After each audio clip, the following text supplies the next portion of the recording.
여호와께서 이와 같이 말씀하시되 너는 유다 왕의 집에 내려가서 거기에서 이 말을 선언하여 이르기를 유다의 왕위에 앉은 유다 왕이여 너와 내 신하와 이 문들로 들어오는 내 백성은 여호와의 말씀을 들을지니라.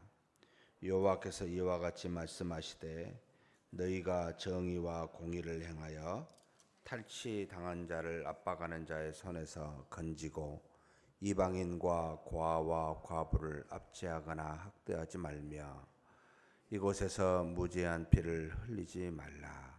너희가 참으로 이 말을 준행하면 다윗의 왕에 앉을 왕들과 신하들과 백성이 병거와 말을 타고 이 집 문으로 들어오게 되리라. 그러나 너희가 이 말을 듣지 아니하면 내가 나를 두고 맹세하노니 이 집이 황폐하리라. 여호와의 말씀이니라.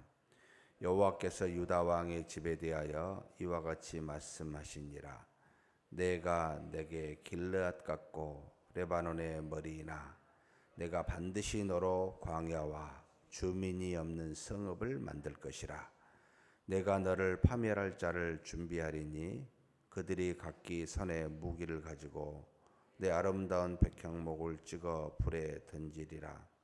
여러 민족들이 이 성읍으로 지나가며 서로 말하기를 여호와가 이 큰 성읍에 이같이 행함은 어찌 됨인고 하겠고 그들이 대답하기는 이는 그들이 자기 하나님 여호와의 언약을 버리고 다른 신들에게 절하고 그를 섬긴 까닭이라 하셨다 할지니라. 너희는 죽은 자를 위하여 울지 말며 그를 위하여 애통하지 말고 잡혀간 자를 위하여 슬피 울라. 그는 다시 돌아와 그 고국을 보지 못할 것임이라. 여호와께서 유다 왕 요시아의 아들 곧 그의 아버지 요시아를 이어 왕이 되었다가 이곳에서 나간 샬롬에 대하여 이와 같이 말씀하시니라. 그가 이곳으로 다시 돌아오지 못하고 잡혀간 곳에서 그가 거기서 죽으리니 이 땅을 다시 보지 못하리라. 불의로 그 집을 세우며 부정하게 그 다락방을 지으며 자기의 이웃을 고용하고 그의 품삯을 주지 아니하는 자에게 화했을진저 그가 이르기를 내가 나를 위하여 큰 집과 넓은 다락방을 지으리라 하고 자기를 위하여 창문을 만들고 그것에 백향목으로 입히고 붉은 빛으로 칠하도다. 네가 백향목을 많이 사용하여 왕이 될 수 있겠느냐? 내 아버지가 먹거나 마시지 아니하였으며 정의와 공의를 행하지 아니하였느냐? 그때 그가 형통하였었느니라. 그는 가난한 자와 궁핍한 자를 변호하고 형통하였나니 이것이 나를 알미 아니냐? 여호와의 말씀이니라. 그러나 내 두 눈과 마음은 탐욕과 무지한 피를 흘리며 압박과 포악을 행하려 할 뿐이니라. 그러므로 여호와께서 유다 왕 요시아의 아들 요아김에 대하여 이와 같이 말씀하시니라. 무리가 그를 위하여 슬프다 내 형제여 슬프다 내 자매여 하며 통곡하지 아니할 것이며 그를 위하여 슬프다 주여 슬프다 그 영광이여 하며 통곡하지도 아니할 것이라. 그가 끌려 예루살렘 문 밖에 던져지고 나귀같이 매장함을 당하리라. 너는 레바논에 올라 외치며 바산에서 내 소리를 높이며 아비람에서 외치라.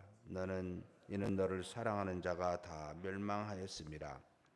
내가 평안할 때 내가 내게 말하였으나 내 말이 나는 듣지 아니하리라 하였나니 내가 어려서부터 내 목소리를 청종하지 아니함이 내 습관이라.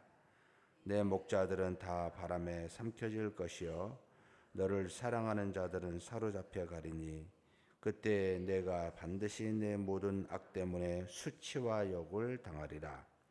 레바논에 살면서 백향목에 깃들이는 자여 여인이 해산하는 고통 같은 고통이 내게 임할 때 너의 가련함이 얼마나 심하랴. 아멘. 여기까지만 보겠습니다.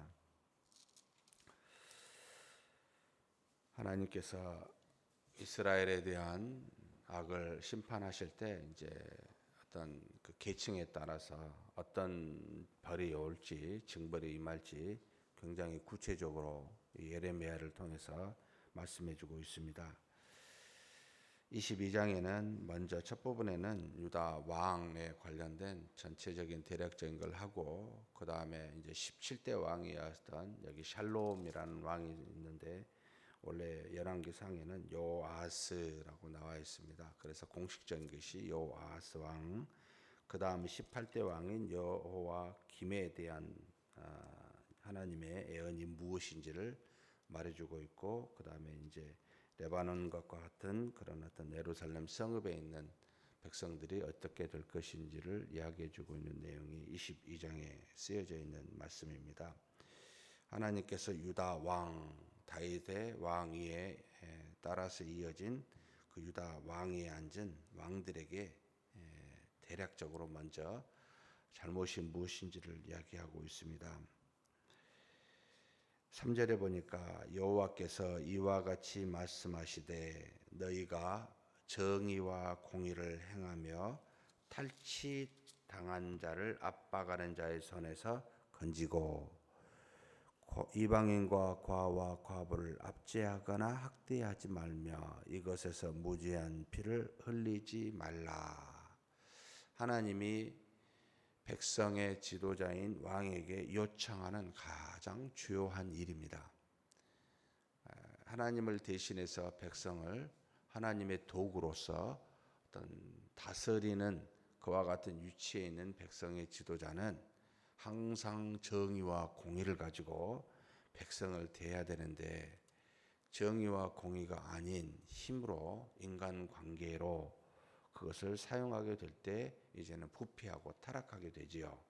그래서 정의와 공의를 행하여 탈취당한 자나 압제받는 자가 없이 모든 일이 공정하고 공평하게 이루어질 수 있도록 해야 되는데 그런 일을 못하게 되는 유다 왕이여 너희들은 나한테 징계를 받게 될 것이다 라고 하는 암묵적인 이야기가 들어가 있습니다.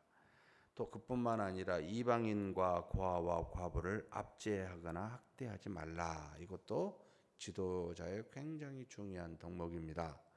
곧 이스라엘 안에 소외된 자라고 할 수 있는 연약한 자라고 할 수 있는 이방인들이 있고 가난한 사람이 있고 고아와 과부같이 어떤 면에서는 소외된 자들이 있습니다. 이런 사람을 돌아봐야 되는데 오히려 돌아보지 아니하고 학대하게 되고 그들의 무지한 자의 피를 흘리게 되면 이것은 굉장히 크나큰 악이 됩니다. 그래서 사실은 이스라엘도 그렇고 유다도 그렇고 하나님께서 그 나라를 멸망시킨 가장 큰 이유 두 가지는 여기 에레미야도 말했지만 에스겔에서도 정확하게 표현하죠. 하나님 외에 다른 신을 섬긴 것과 그리고 무지한 자의 피를 흘린 것. 무지한 자의 피를 흘리게 하는 것은 지도자의 몫이었고 그리고 모든 백성 대제사장부터 시작해서 모든 백성이 죄를 범한 것은 하나님 외에 다른 신을 섬기는 것이 됩니다. 이런 일들을 행하게 되면 너희는 나로부터 징계를 받는다라는 그런 이야기를 지금 하고 계시죠.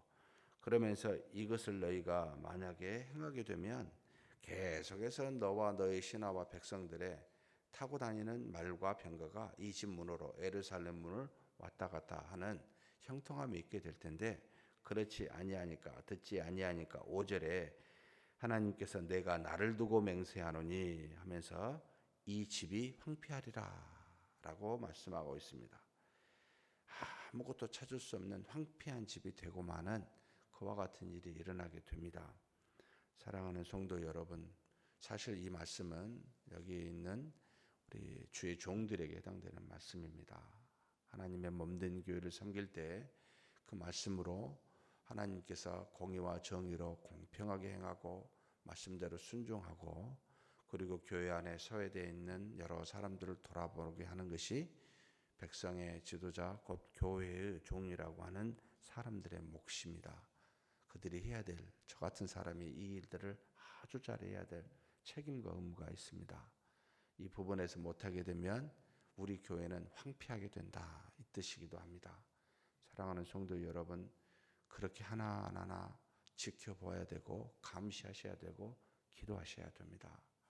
정말로 교회에 지도자를 할 수 있는 사람들이 정말 말씀대로 행하고 말씀대로 모든 사람을 대해야 되고 섬겨야 되고 어려운 사람들을 돌아볼 수 있는 그런 사람이 되게 해주십시오. 주의 종들이 되게 해주십시오라고 기도하셔야 됩니다. 그러면서 6절에 여호와께서 유다 왕의 집에 대하여 이와 같이 말씀하시니라.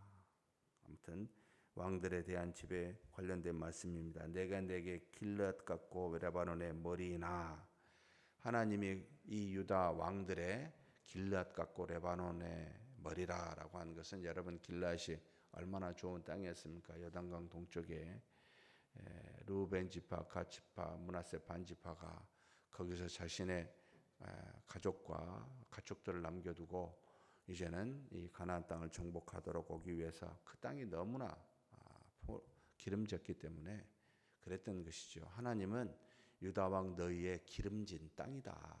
그리고 레바논이 얼마나 좋습니까? 거기서 백향목이 나오는 곳이잖아요. 굉장히 큰 거기도 상당히 상업이 발전하고 기름진 곳이죠. 하나님이 너희의 번성의 근원이다. 그것의 머리이다 라고 지금 말씀하셨는데, 그런데 내가 반드시 너로 광야와 주민 없는 성읍을 만들 것이다 라고 말합니다. 그렇게 행하지 못하니까, 하나님의 뜻에 합당하지 못하니까 그 풍요로움이 오히려 하나님의 징계가 되어서 주민 없는 황폐한 성읍이 되게 하는 벌을 받게 됩니다. 그러면서 많은 사람들이 이 황폐한 성읍을 보면서 이렇게 말할 거라는 겁니다. 뭐라고요? 아니 어떻게 이렇게 될 수 있냐, 이 큰 성읍이. 여호와 하나님이 어떻게 이 성읍을 망하게 할 수 있느냐라고 이렇게 물을 때 9절입니다. 그들이 자기 하나님 여호와의 언약을 버리고 다른 신들에게 절하고 그를 섬긴 까닭이라. 하나님의 주신 말씀을 버리고 하나님을 버리고 다른 신을 섬기게 되면 그 황폐한 집이 될 것이다. 참 이래서 멸망했구나. 지나가는 이방인들이, 세상 사람들이 우리를 향하여, 우리 교회를 위하여 손가락질할 때 어찌하여 저런 일이 일어나는고 하면 하나님의 말씀을 버리고 하나님을 섬기지 아니한 까닭이라 라는 뜻입니다.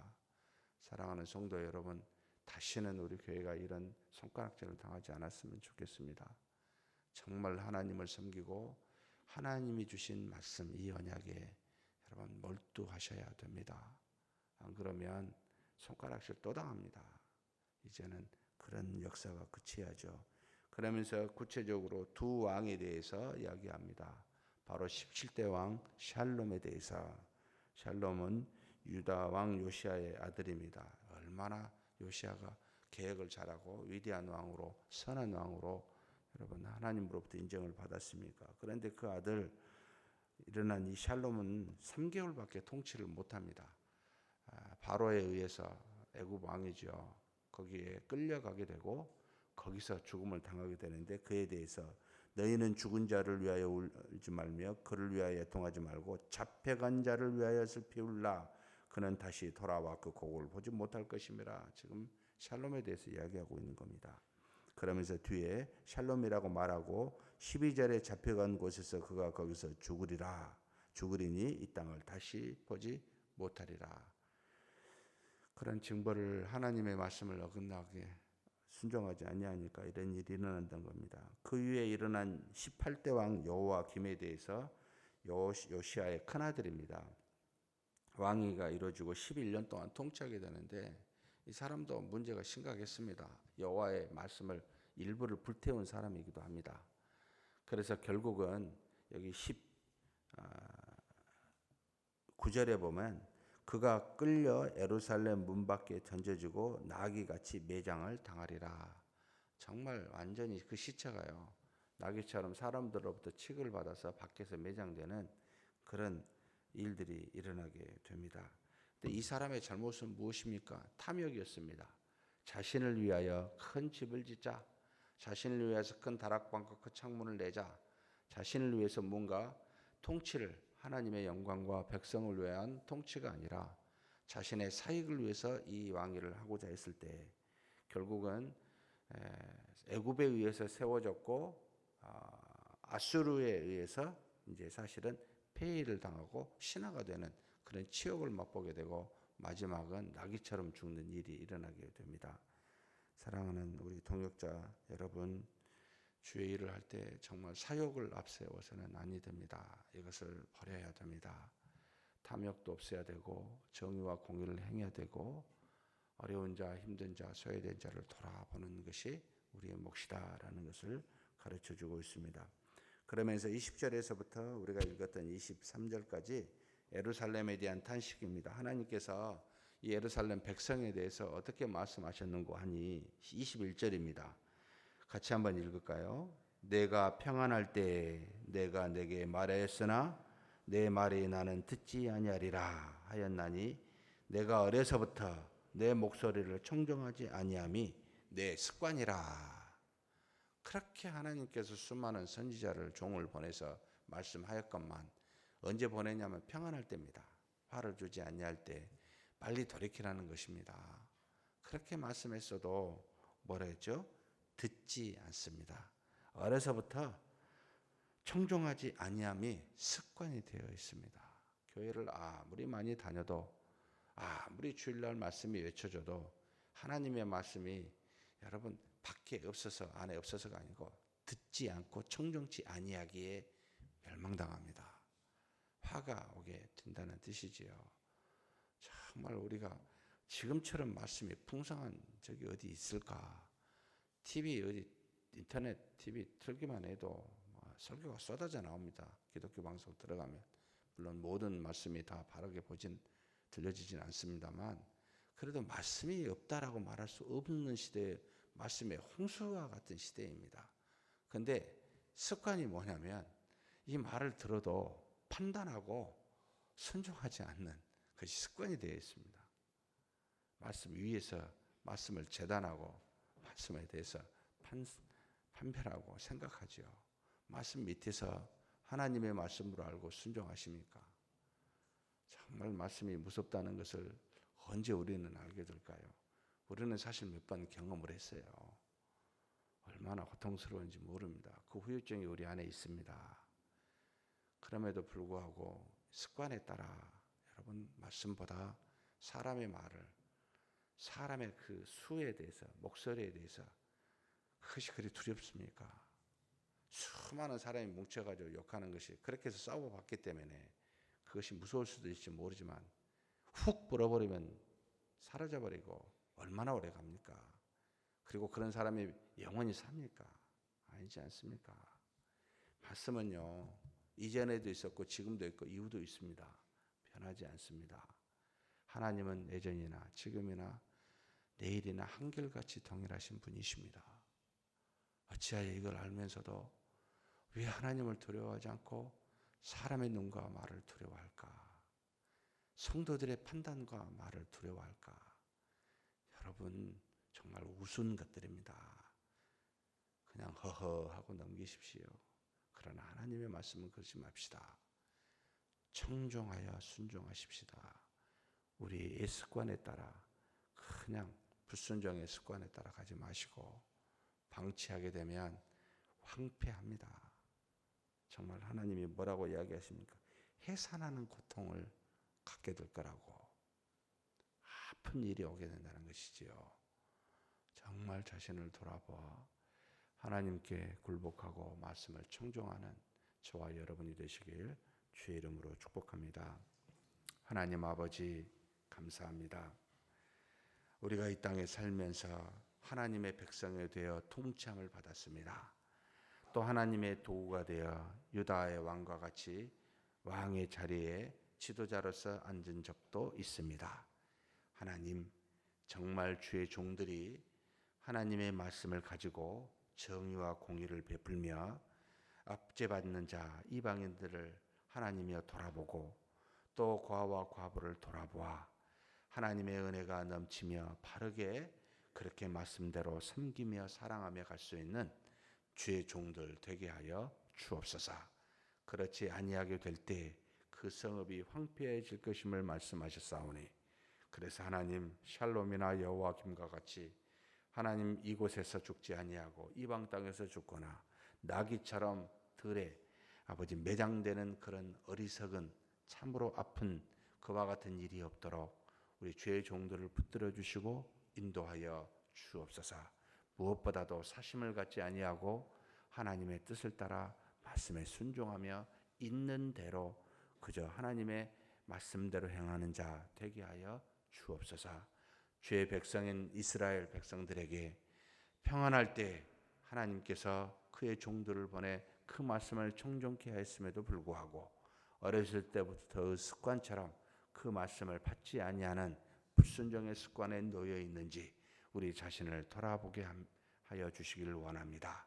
그렇다면 하나님 그 죄악에서 떠나게 도와주시고 하나님의 말씀을 과연 그러한가 배려와 사람과 같이 상고하는 우리가 되게 하사 그 말씀을 청종하여 순종할 수 있도록 이끌어 주시옵소서.